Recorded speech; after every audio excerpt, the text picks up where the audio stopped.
Hi friends, ನಮಸ್ಕಾರ. Welcome to our art village life YouTube channel. ನಾನಿವತ್ತು ನಮ್ಮ daily routine ಬಗ್ಗೆ ತಿಳಿಸ್ತೀನಿ. ನಾನಿವತ್ತು ಬೆಳಗ್ಗೆ ಎದ್ದು ಬಾಗಿಲು ಗುಡಿಸಿ ಬಾಗಿಲಿಗೆ ನೀರು ಹಾಕಿ ರಂಗೋಲಿ ಬಿಟ್ಟು ಹೂವಿಟ್ಟು ಹೊರಗಡೆ ಬಂದೆ.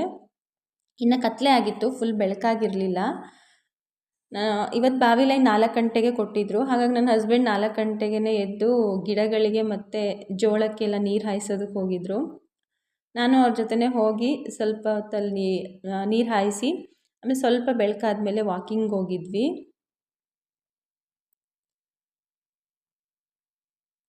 ಇದು ಬಂದು ನಮ್ಮದು ಬೇಲೂರು ಟು ಹಾಸನ್ ರೋಡ್. ನಮ್ದು ಇದು ಊರು ಒಳಗಡೆದು ರೋಡ್ ಇದು. ನಾವು ಜಾಸ್ತಿ 4 ಕಿಲೋಮೀಟರ್ 5 ಕಿಲೋಮೀಟರ್ ಆ ಥರ ಎಲ್ಲ ವಾಕ್ ಹೋಗಲ್ಲ. ಜಸ್ಟ್ 1 ಕಿಲೋಮೀಟರ್ ಹೋಗಿ ವಾಪಸ್ ಬರ್ತೀವಿ. ಬಾಡಿ ಸ್ವಲ್ಪ ವಾರ್ಮಪ್ ಮತ್ತು ಮೈಂಡ್ ರಿಫ್ರೆಶ್ಗೋಸ್ಕರ ಅಷ್ಟೇ. ಸ್ವಲ್ಪ ಆ ಟೈಮಲ್ಲಿ ಹೊರಗಡೆ ಸ್ವಲ್ಪ ವಾಕ್ ಮಾಡಿದ್ರೆ ಮೈಂಡ್ ರಿಲೀಫ್ ಅನಿಸುತ್ತೆ. ಫುಲ್ ಡೇ ಆ್ಯಕ್ಟಿವ್ ಆಗಿರ್ಬೋದು. ಮತ್ತು ನಾವು ಬರೋ ಅಷ್ಟೊತ್ತಿಗೆ ಸ್ವಲ್ಪ ಫುಲ್ ಬೆಳಕಾಗಿರುತ್ತೆ. ನಮ್ಮದು ಡೈಲಿ ಏನು ವರ್ಕ್ ಇರುತ್ತೆ ಅದನ್ನ ಸ್ಟಾರ್ಟ್ ಮಾಡ್ಕೊಳ್ಳೋದಕ್ಕೆ ಸರಿ ಆಗುತ್ತೆ. ನಾವು ವಾಕ್ನ ಮುಗಿಸ್ಕೊಂಡು ಬಂದ್ವಿ. ನನ್ನ ಹಸ್ಬೆಂಡ್ ಹಸುನ ಕೊಟ್ಟಿಗೆಯಿಂದ ಹೊರಗಡೆ ಕಟ್ಟಾಕಿದ್ರು. ನಾವು ಹಾಕಾದ್ಮೇಲೆ ಸ್ವಲ್ಪ 1 ಗ್ಲಾಸ್ ಬಿಸಿನೀರು ಕುಡಿತೀವಿ. ಸೊ ನಾನು ಬಿಸಿನೀರು ತೊಗೊಂಡು ಬಂದೆ, ಬಿಸಿನೀರು ಕುಡಿದ್ವಿ. ಮತ್ತು ಕರುನ ಬಿಟ್ಟು ಹಸು ಹಾಲು ಕರ್ಕೊಂಡೆ ನಾನೇ. ನಮಗೆ ಸಾಕಾಗೋಷ್ಟು, ನಮಗೆ ಕರೆಕ್ಟ್ ಆಗೋಷ್ಟು ಹಾಲು ಕೊಡುತ್ತೆ. ಅಂದರೆ 1 ರಿಂದ 1.5 ಲೀಟ್ರ್ ಹಾಲು ಕೊಡುತ್ತೆ. ಬೆಳಗ್ಗೆ ಸಂಜೆ 2 ಟೈಮು ಕೊಡುತ್ತೆ. ನಾನು ಹಾಲು ಕರ್ಕೊಂಡು ಕಾಫಿ ಮಾಡಿದೆ. ಕಾಫಿ ಮಾಡಿ ಹೊರಗಡೆ ತಗೊಂಡು ಬಂದೆ. ನಾವು ಆಲ್ಮೋಸ್ಟ್ ಬೆಳಗ್ಗೆ ಮತ್ತು ಸಂಜೆ ಕಾಫಿನ ಹೊರಗಡೆನೇ ಕುಡಿಯೋದು. ಕಾಫಿ ತಗೊಂಡು ಬಂದೆ ಅಷ್ಟೊತ್ತಿಗೆ ಒಂದು ಒಳ್ಳೆ ಫೈಟ್ ಸ್ಟಾರ್ಟ್ ಆಗೋಯಿತು. ನಮ್ಮ ಕೋಳಿಗಳು ಫೈಟ್ ಶುರು ಮಾಡ್ಕೊಂಬಿಟ್ಟು ಇದನ್ನು ಕಾಫಿ ಕುಡಿತಾ ತುಂಬ ಎಂಜಾಯ್ ಮಾಡ್ಕೊಂಡು ಕಾಫಿ ಕುಡಿದ್ವಿ. ತುಂಬ ಎಂಟರ್ಟೈನಿಂಗ್ ಆಗಿತ್ತು. ಇದನ್ನು ಡೈಲಿ ನಾವು ಮಾತ್ರ ಎಂಜಾಯ್ ಮಾಡ್ತಿದ್ವಿ. ಇವತ್ತು ನಿಮ್ಮ ಜೊತೆನೂ ಶೇರ್ ಮಾಡ್ತಿದ್ದೀನಿ. ತುಂಬ ಖುಷಿ ಆಗ್ತಿದೆ. ಅದು ವೈಟ್ ಕೋಳಿ ಬಂದು ಪ್ಯೂರ್ ನಾಟಿ. ಇದು ಬಂದು ಒರಿಜಿನಲ್ ಫೈಟ್ರು. ಅದ್ರ ಜೊತೆ ಇದಕ್ಕೆ ಫೈಟ್ ಕೊಡೋಕ್ಕಾಗಲ್ಲ. ಆದರೆ ಸುಮ್ಮನೆ ಅದಕ್ಕೂ ಟೈಮ್ ಪಾಸಿಗೋಸ್ಕರ ಫೈಟ್ ಮಾಡ್ತಿದ್ದಾವೆ.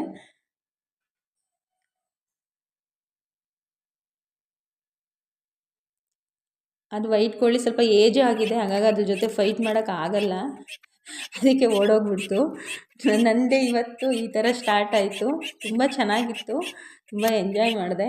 ಅಷ್ಟರೊಳಗೆ ನನ್ನ ಮಗ ಎದ್ದ. ಇವನು ತಕ್ಷಿಲ್, ಇವನಿಗೆ 6 ವರ್ಷ, UKG ಹೋಗ್ತಾನೆ. ಇವನು ಫಸ್ಟು ಎದ್ದ ತಕ್ಷಣ ಕೇಳೋದೆ ಪಪ್ಪನ ಜೊತೆನೇ ಇರೋದಕ್ಕೆ ಇಷ್ಟಪಡ್ತಾನೆ ಹೆಚ್ಚು.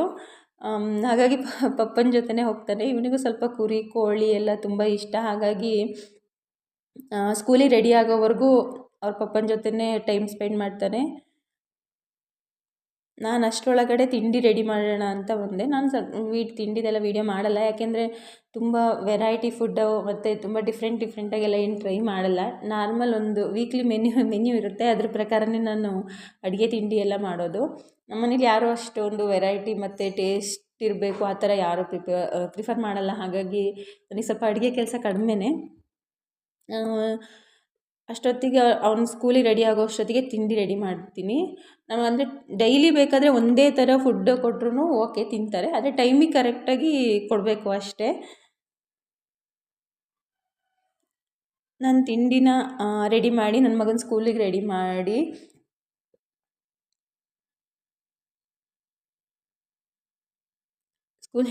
ಇಬ್ಬರೂ, ನಾನು ಮತ್ತು ನನ್ನ ಹಸ್ಬೆಂಡ್ ಇಬ್ಬರೂ ಸ್ಕೂಲಿಗೆ ಬಿಡೋಕ್ಕೆ ಹೋಗ್ತೀವಿ. ಮನೆ ಹತ್ರನೇ ಬಸ್ ಬರುತ್ತೆ. ಹಾಗಾಗಿ ಇಬ್ಬರೂ ಹೋಗಿ ಅವನನ್ನು ಸ್ಕೂಲಿಗೆ ಬಿಟ್ಟರೆ ಅವನಿಗೆ ಒಂಥರ ಖುಷಿ. ಹಾಗಾಗಿ ಇಬ್ಬರು ಹೋಗ್ತೀವಿ. ಅವನನ್ನು ಸ್ಕೂಲಿಗೆ ಬಿಟ್ಟು ನಾನು ನನ್ನ ಹಸ್ಬೆಂಡ್ ಬಂದು ತಿಂಡಿ ಮುಗಿಸ್ಕೊಂಡು ನಮ್ಮದೇನು ಡೈಲಿ ಕೆಲಸಗಳಿದೆ ಅದನ್ನು ಸ್ಟಾರ್ಟ್ ಮಾಡ್ಕೊಂಡ್ವಿ.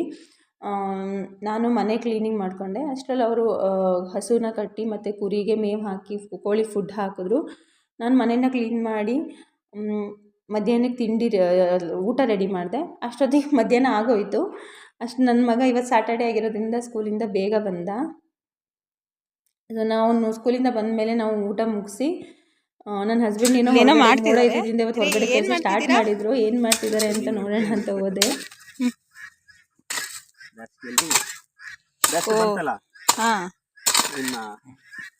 ಗಿಡಕ್ಕೆ ಚೆನ್ನಾಗಿ ನೀರು ಕಟ್ಟೋಣ ಅಂತ ಇದ್ದೆ.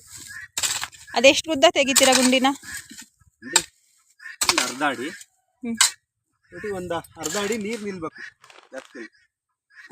ಬೇಸಿಗೆಯಲ್ಲಿ. ಈಗ ಮಳೆ ಹೋಯ್ತಲ್ಲ, ಹಿಂಗಾರು ಮುಗೀತು.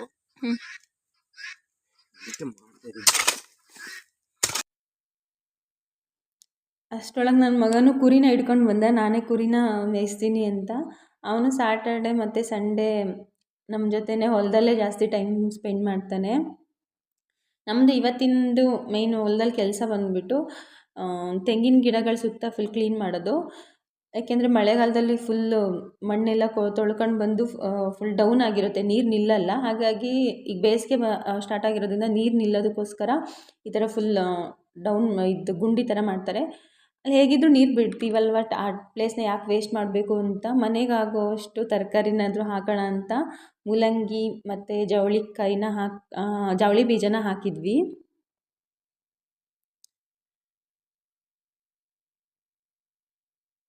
ನಾವು ಇದು ಜವಳಿಕಾಯಿ ಬೀಜ ಒಂದೊಂದು ಗೇಣಿಗೆ ಒಂದೊಂದು ಹಾಕಿದ್ರೇ ಸಾಕು. ಯಾಕೆಂದರೆ ಇದು ತುಂಬ ದೊಡ್ಡ ಗಿಡ ಆಗೋಲ್ಲ, ತುಂಬ ಚಿಕ್ಕ ಗಿಡನೇ. ನಮಗೆ ಮನೆಗಾಗೋಷ್ಟು ಸಾಕಾಗುತ್ತೆ. ಒಂದು 10 ಗಿಡ ಆದರೆ ಸಾಕು, ನಮ್ಮ ಮನೆ ಕರೆಕ್ಟ್ ಆಗುತ್ತೆ. ನಾವು ಇಲ್ಲಿ ಯಾವುದೇ ಥರ ಕೆಮಿಕಲ್ ಫರ್ಟಿಲೈಸರ್ಸ್ನ ಯೂಸ್ ಮಾಡಲ್ಲ. ಏಕೆಂದರೆ ಇಲ್ಲೇ ಆರ್ಗ್ಯಾನಿಕ್ ಗೊಬ್ಬರ ಆಗಿರುತ್ತೆ. ಏಕೆಂದರೆ ಮಳೆಗಾಲದಲ್ಲಿ ತೆಂಗಿನ ಮರದ್ದು ವೇಸ್ಟೇಜು ಮತ್ತು ಸೊಪ್ಪು ಇದೆಲ್ಲ ಬಂದು ಮಳೆಯಲ್ಲಿ ನೀಟಾಗಿ ಕರಗಿ ಅಲ್ಲೇ ಗೊಬ್ಬರ ಆಗಿರುತ್ತೆ. ಹಾಗಾಗಿ ನಾವು ಯಾವುದೇ ಥರ ನಾವು ಕೆಮಿಕಲ್ ಇದು ಯೂಸ್ ಮಾಡಲ್ಲ. ಮತ್ತು ಮನೆಗಾಗಿರೋದ್ರಿಂದ ನಮಗೆ ಜಾಸ್ತಿ ಕಾಯಿ ಬಿಡಬೇಕು, ಜಾಸ್ತಿ ಇಳುವರಿ ಬರಬೇಕು ಅಂತಲೇ ಏನು ಎಕ್ಸ್ಪೆಕ್ಟ್ ಮಾಡಲ್ಲ. ಎಷ್ಟು ಬಂದ್ರೂ ಸಾಕಾಗುತ್ತೆ.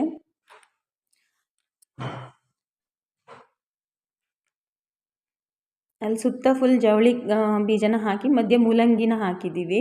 ಅದನ್ನು ಅಷ್ಟೇ ಒಂದೊಂದು ಗೇಣಿಗೆ ಒಂದೊಂದು ಹಾಕಿದ್ರೆ ಸಾಕು. ಒಂದೊಂದು ಸ್ವಲ್ಪ ಡಿಸ್ಟೆನ್ಸಲ್ಲಿ ಹಾಕಿದ್ರೆ ಚೆನ್ನಾಗಿ ಕಾಯಿ ದಪ್ಪ ಬರುತ್ತೆ. ಮತ್ತು ಇದು ಇದು ಫಸ್ಟ್ ನೋಡಿ ಈ ಥರ ಫುಲ್ ಡೌನ್ ಇತ್ತು. ಅದನ್ನು ಫುಲ್ ಈ ಥರ ಕ್ಲೀನ್ ಮಾಡಿ ಸ್ವಲ್ಪ ಗುಂಡಿ ಥರ ಮಾಡಿ ಇಲ್ಲಿ ಬೆಂಡೆ ಬೀಜನ ಹಾಕಿದ್ವಿ. ಅಷ್ಟೊತ್ತಿಗಾಗಲೇ ಸಂಜೆ ಆಗೋಯಿತು. ನಮ್ದು ಮತ್ತೆ ಸಂಜೆ ಕೆಲಸಗಳು ಸ್ಟಾರ್ಟ್ ಆಗುತ್ತೆ. ಹಸುಗೆ ಕುರಿಗೆ ಫುಡ್ ಹಾಕೋದು, ಕೋಳಿ ಫುಡ್ಡು, ಮತ್ತು ಹಸುಗಳಿಗೆ ಮೇವು ಹಾಕೋದು. ಮತ್ತೆ ಹಸುನ ಹಾಲು ಕರೆಯೋದು ಮತ್ತು ಕಾಫಿ ಕುಡಿಯೋದು. ಅಷ್ಟರೊಳಗೆ ಕತ್ತಲೆ ಆಗುತ್ತೆ.